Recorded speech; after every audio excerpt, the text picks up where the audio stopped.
In the name of God, the most gracious, the most merciful, I've decided to start pausing before all my live sessions because otherwise, when the video is frozen or you see it while scrolling, I have a weird face. But hopefully now I'd just be looking at the camera while people speak, while I'm speaking. So, in the name of God, the most gracious, the most merciful, welcome to another session of lessons from my mother. Last week, I decided to cover my recent trip to Saudi Arabia, to Mecca, to perform the Umrah. I'm glad I was able to do so, and I'm glad that people responded with it to it. And so many of my friends who I didn't name because I didn't know they were in Mecca at the time are also performing their pilgrimages or their Umrahs, and I'm really glad for them, really happy for all of them. And last Friday, because I normally cover the Quran on Friday, it was Eid. So Eid Mubarak to everyone who's celebrated or celebrating. May it be blessed and beautiful, and may you celebrate with friends and family wherever you are, or even alone. Celebrate it with God. I celebrated it with God because I was at work all day on Friday, so I celebrated it with God. What greater celebration than that? To do it with the Almighty. So now everything is back in rhythm for the live session. So today's lesson from my mother is be barefoot with care, but there's a long history here which I'll slowly unpack and talk about, and particularly because I'm bareheaded now as well. So being barefoot with care is something that I may have mentioned in certain other lessons. The great Hamad Siddiqui, Salam alaikum, long time, hope all is well. All is well, sir. I'll be in touch with you. In fact, one of my friends reached out to me today asking about LinkedIn advice and how to, because he's in Montreal, but he's looking to expand to Pan Canada. And he said, I want to do something with my LinkedIn. Do you know someone who can coach me through that and somebody who can elevate? And you're the first name I thought of. So thank you so much. I'll be in touch. I'll be in touch soon. Hamad Siddiqui, please find him on my LinkedIn. He's a fantastic fellow. If anything you need to learn with regards to how to present yourself, how to speak, how to write, how to be known by the public, he's the best person. Sayyida Khadija Marghoub. Eid Mubarak and Umrah Mubarak. Thank you, Sayyida Khadija Marghoub. Thank you so much. Right. So this lesson is supposed to be related to Hamad Siddiqui. Next cohort is starting on 6th of May. You can ask them to join if they're interested. I'm just going to be sharing with them. Next cohort is starting May 6th. You can ask them to join if they're interested. Okay, I will relay this video to my friend and I will connect you guys. And I think that could be fantastic. Thank you, Hamad. Thank you. Take care. Speak soon. Anyway, back to the video. So lessons from my mother. Being barefoot with care relates to something that she told us from a very, very young age, and that was to wear slippers around the house. And now that's something I've covered in other lessons as well. Bless me. Alhamdulillah. Sorry about that. So that's something that I've covered in other lessons as well. About arranging slippers in the house, or not putting your feet on the sofa, and not being barefoot around the house so that the dirt from the outside ends up on your face in the bed. So those were the things that she used to explain to us. But I thought that one lesson in and of itself should also be done, because she used to relay a story to us about walking on the street without slippers, and she used to do this thing. She used to emulate her feet through her hands, and she used to do this. She's like, I was walking, and she used to say, I was walking, tap, tap, tap, tap. I would be doing this, and before I knew it, my feet grew so large, and I was walking. Now, when I really relay this back to my mum now, because I've started this series of lessons, she can't help but laugh uncontrollably, because she says, look, she says to my dad, at that time when I was telling them these stories, I didn't know what they were imagining while they were listening to me. But in my mind, I remember because my mum is a doctor and she used to wear a purple shalwar kameez with a purple dupatta or sash, as they say, and a white overall and sunglasses. And she used to have short hair sometimes. So I would imagine her like that, but with gigantic feet, barefoot. And she'd be walking on the road, and I'm like, oh God, oh yeah, I can't do that. If that happened to my mom, and I'd look at her feet and I was like, but her feet look normal now. What's she talking about? But I'd never ask her, like, why are your feet normal now? I just did use that, oh, her feet are normal now because because she grew up or she started wearing slippers. And I think that's what she said. Oh, my feet would have been so large had I not started wearing slippers. So she said something along those lines.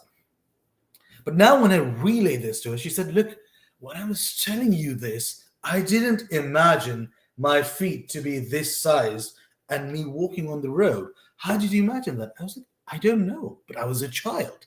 You were saying things to me and they got the job done, but I imagined it in a manner which you probably had a different conceptualization in your mind.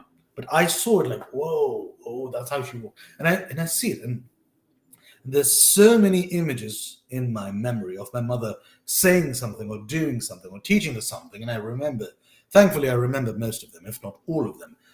And I relay them to her, like, Mum, when you said this, I imagined that. And she's, wow, wow, I couldn't have guessed you would have imagined that.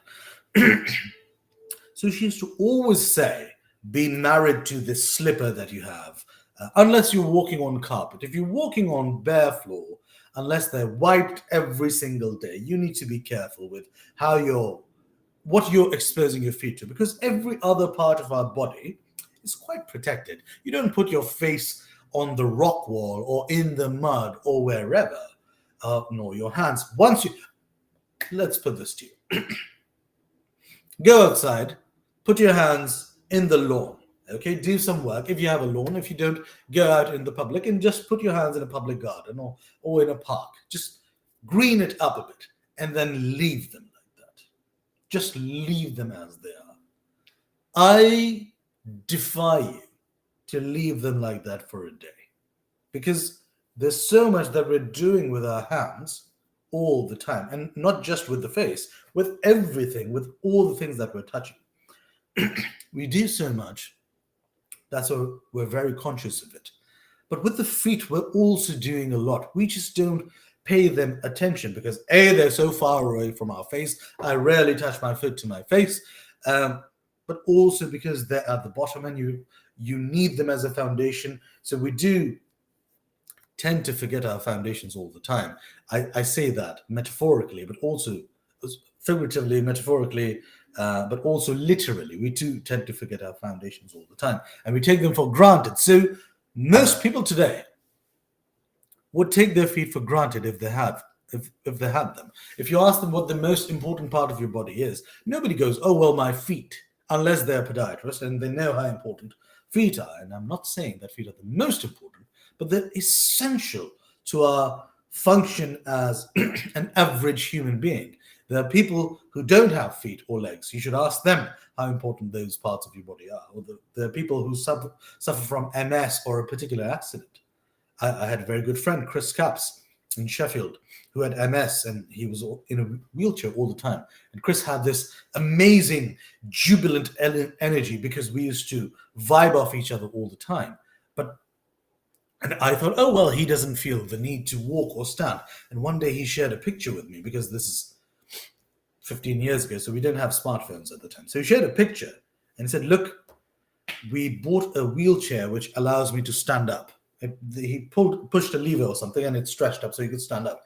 And he said it felt incredible because I haven't stood properly in the last 10 years. And I just wanted to remain standing all day.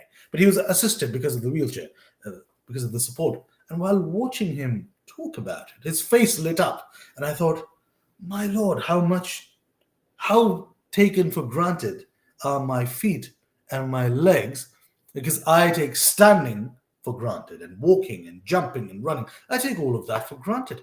I shouldn't. So That was one reminder. This lesson from my mother is another reminder to do this with care. Um, and what's interesting I find about this imagery, um, and I wouldn't say that my mom was irresponsible here. Um, I'd say it's just something perhaps parents can do, and I mean it wouldn't really cross our minds to do so, but maybe have the child repeat the lesson back to you. Um, because none of her lessons had a detrimental effect. I'm glad to say that. Nor would they, because her intentions are so pure and perfect, thankfully.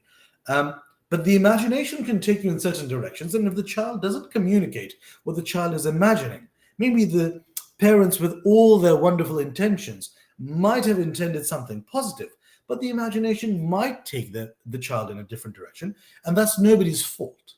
Seriously, that's nobody's fault. The parent could simply say, well, you should eat your vegetables, because they're good for you, and vegetables do this. And then the child stops eating meat altogether and just says, no, I'm just going to eat this, not because it's a grown-up decision of a vegetarian or a vegan, but just out of fear. Oh, no, that's bad for me, or that's whatever. So perhaps the child communicating what the child understands is also very useful, because at that time I imagined this. But I never said it to my mom. I said, okay, yeah, she told me to wear slippers, I'll wear the slippers. And they got the job done. But now when I tell her and seeing the way she reacts, I say, oh, I thought that's what you intended. And she says, no, I just said my feet grew bigger just to put it in your mind that it's dangerous or it's negative not to shun you, not to wear your slippers. It's dangerous for you. It's bad for you. So that's what I had intended, and I had framed the argument. And of course, this does happen. If you walk barefoot a lot outdoors, your feet become flatter, and they might extend a bit too, but not incessantly so, not out of control. Everything in moderation. So, but when I relayed it to her and she relayed her response, I said, oh, interesting. Perhaps I should have discussed it with you. But what 7, 10-year-old discusses the imagination? Even though my mother was solicited, I would have so many other things that I imagined that I discussed with her. But maybe something that parents can do, and maybe they already do it, is if they say something, they can ask the child to relay it back later or even at that time. Because I was fully satisfied with it, but when I saw my mum's reaction, that the imagery was different to what she had intended, I said, oh, interesting. Nobody's wrong here, obviously. But it's interesting that what she had in her mind and what I ended up developing were two different things. And perhaps constant communication between that is necessary. Also, tied into that is to simplify things for the receiver's perception. And I think my mum did that beautifully, because had she said, well, if you walk barefoot, and because my mum's a histopathologist, so she can go biological or genetic or microscopic better than most people in the entire world. So she could have said, well, this happens, and she would have explained that whole detail to me. And I'd be like, okay, well, I don't understand. Well, I'm not going to wear my slippers anymore. But she brought it down to my level and explained it in such a manner that it triggered my imagination so perfectly that even 30 years later, I remember it vividly. So, fantastic job to my mom, thankfully. But I was talking about this to her actually this morning. That when 1500, nearly 1500 years ago, 1400 years ago, we Muslims received the Quran, it was explained in a manner that would be palatable to them, that wouldn't make them feel, oh, I don't understand what I'm saying. Oh, good Lord, what does this even mean? So one of the central elements in the Quran is the kursi, is the chair or the throne of God. And there's a wonderful verse on it called Ayat al-Kursi. Probably every Muslim of Quran reading age knows it. So So, Allahu la ilaha illa, it's a very important verse. We recite it at different points of time. And a lot of people still imagine that that throne means an actual throne, like a physical throne with legs and arms, and God goes and sits on it. And for God to sit on it, God must have a body which is designed to sit on the throne. And that is perfect example of anthropomorphism, where we take human capacities or human descriptions or characteristics and ascribe them to a non-local, non-human entity. I wouldn't even call God a being, because to be is to be tied into time. And when you're not tied into time, you're maybe not a being. So the Quran was explained to them at that time in terms of this. God could have simply said, well, I'm a quantum fluctuation which is bound between plasma and electromagnetism and balances the electroweak and electrostrong forces and so forth. And the Arabs of the time might have said, what does that mean? I have no idea what he means. So it's brought down to the level of the receiver. So the Arabs would have seen kings who sit on thrones. And now God is the King of Kings who sits on the throne of thrones. So it's essentially important to not only curate your lesson in its conception and its logic and rationality, but also curate it regarding who you're speaking to. And that's not condescension, and that's not patronizing. That's understanding who your audience is. So when you speak to a child and you tell them that hard work is important, it should be conceptualized and verbalized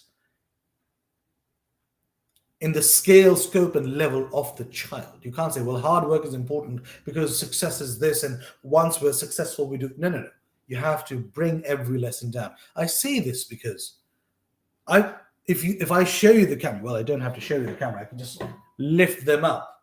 My slippers are right down here. Now I'm going to wash this hand because I touched the slippers. But you see what I mean? I'm still wearing slippers. This is my house. My mom isn't watching me.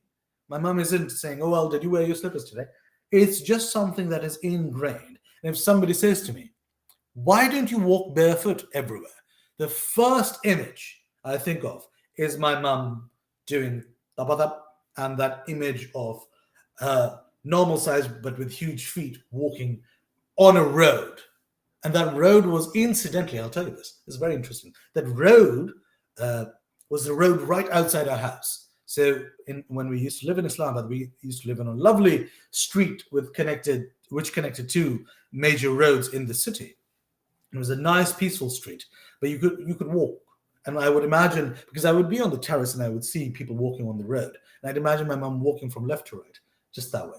That was the imagery. Look, it's been 30 years, but I still remember it because it was brought down to my level and then given it to me so clearly and with real examples. So that's why it's a useful lesson. And it was reinforced. So we'd go to somebody's house and we'd see somebody walking barefoot, and I'd say, Mum, that person or that boy or that lady is walking barefoot, or that gentleman. And she'd say, well, look at their feet. And more often than not, if they're walking barefoot everywhere, their heels would be cracked, or there would be dirt on their feet due to dust. And my mom said, look at their feet. Do you want your feet to look like that? Or look at your dad's feet, or look at my feet. They're so clean, they're so neat. Neatness and cleanliness is important in Islam, it's important in genetics, and it's important in so many other things. And she'd reinforce that idea, that image that she created in our minds. So thank you for that, Mum. Obviously, thank you for all the lessons. But this one is incredibly important, because now when I go to my professor's house, or if I go to a friend's house, the first thing I do is ask, shoes on or off? And then they say, oh, shoes on. Then I say, okay, well, let's see what zones shoes are allowed in. And if they say off, for example, one of my closest friends here, in fact, both my really close friends in Montreal request shoes taken off at entry, and so do I. So everybody who comes takes their shoes off there, and they put them in the storage space right next to it. they take the shoes off, because that's a standard that I've held in my house. And then I normally have home slippers, which I give them. And in Turkey, this is the norm. In Turkey, as soon as you go, you take the shoes outside the door. As you come inside, they give you home slippers. And you're like, here's home slippers. And normally everywhere is carpeted. If not, you have home slippers, which you use to move around the house. So that's, my mum never lived in Turkey, particularly at that time, but those were cleanliness characteristics that she had learned and picked up and then refined through her study in histopathology, and she just reinforced it and gave it to all of us. So yeah, if you can help it, and you can't help it, please try to keep your slippers with you or wear socks around the house, and try to make sure that all parts of your body are clean, not just the top parts, but particularly your feet, because they're incredibly important, not just from the outside, but also from the inside. It's only when we feel pain down there, like a corn, or like skin abrasions, or like muscular or skeletal problems in our heels or our ankles or in our toes, that we start realizing, my God, my feet are so important. I have neglected them so much. Please try not to. That would be my advice. So 21 minutes, good Lord. Thank you so much for joining me today. Have a wonderful week ahead, and I shall see you again